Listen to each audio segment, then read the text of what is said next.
தேவனாகிய கர்த்தரே மனுக்குலத்தை ரட்சிக்க மனிதனாக வெளிப்பட்டார் என்பதே இந்த சத்தியத்தின் ரகசியம். நான் சொன்னதான சத்தியம் அல்லது வேதம் சொன்ன சத்தியம் என்ன தெரியுமா? தேவன் ஒருவராலே அன்றி ரட்சிப்பு வேறொருவரால் கூடாது. அந்த தேவனும் ஒருவர்தான். ஏனென்றால் அவர் சொன்னார், எனக்கு முற்பட்ட தேவன் இல்லை, எனக்கு பின் ஒரு தேவன் என்று சொல்லி ஒருவர் இல்லை என்று அவர் சொல்லிவிட்டபடினாலே அந்த தேவன் ஒருவராலே அன்றி ரட்சிப்பு இல்லை என்பது சத்தியம்.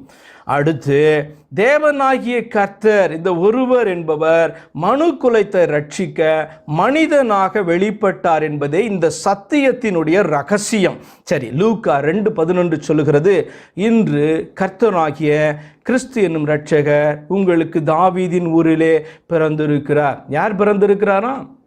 கர்த்தர் என்னும் இரட்சகர்.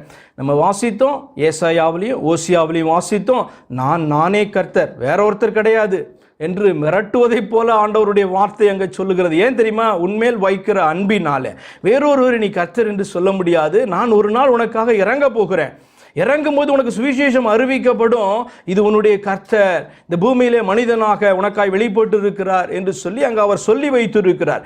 மாத்திரமல்ல, நான் என்னை அல்லாமல் இரட்சகர் இல்லை என்றும் அந்த இடத்துல அவர் வெளிப்படுத்தி வைத்திருக்கிறார். அப்படியானால் இந்த வசனம் சொல்லுகிறது, லூக்கா 2:11, இன்று கர்த்தராகிய கிறிஸ்து என்னும் இரட்சகர் உங்களுக்காக தாவீதின் ஊரிலே பிறந்திருக்கிறார் அப்படி என்று சொல்லுகிறது.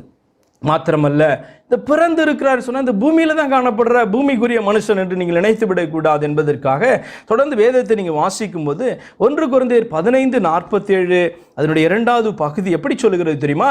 இரண்டாம் மனுஷன் வானத்திலிருந்து வந்த கர்த்தர். முதல் மனுஷனாகிய ஆதாம் இந்த பூமியிலிருந்து உண்டானவன், தேவனாலே உண்டாக்கப்பட்டவன். அவனுடைய அந்த மனு குலத்தில் இருந்து தான் நாம் எல்லாம் வந்திருக்கிறோம். குமாரராக குமாரத்திகளாக நாம் இந்த உலகத்தில் வந்திருக்கிறோம். ஆனால் இரண்டாம் மனுஷன் என்று சொல்லுவது ஆண்டவராகிய இயேசு கிறிஸ்துவை குறிக்கிறது, அந்த பரலோகத்தினுடைய தெய்வத்தை குறிக்கிறது. என்ன சொல்லுகிறது தெரியுமா? இரண்டாம் மனுஷன் வானத்திலிருந்து வந்த கர்த்தர் என்று விசுவாசிக்க வேண்டும் என்று இந்த வார்த்தை சொல்லுகிறது. நீங்க அப்படி விசுவாசிக்கிறீங்களா? இந்த ஆண்டவராகிய இயேசு கிறிஸ்துவை கர்த்தர் என்று இவ்வண்ணமாய் விசுவாசிக்கிறீர்களா?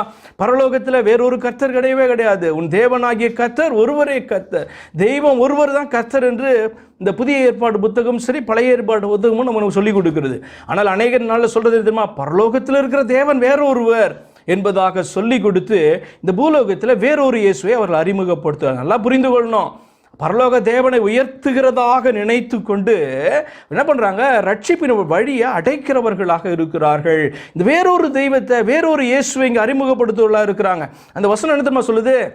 இயேசு கிறிஸ்துவை இரட்சகர் என்றும் கர்த்தர் என்றும் நமக்காக இந்த பூமியில அவர் வெளிப்பட்டு இருக்கிறார், தோன்றி இருக்கிறார், பிறந்திருக்கிறார், விசுவாசி என்றும் வேதம் சொல்லுகிறது.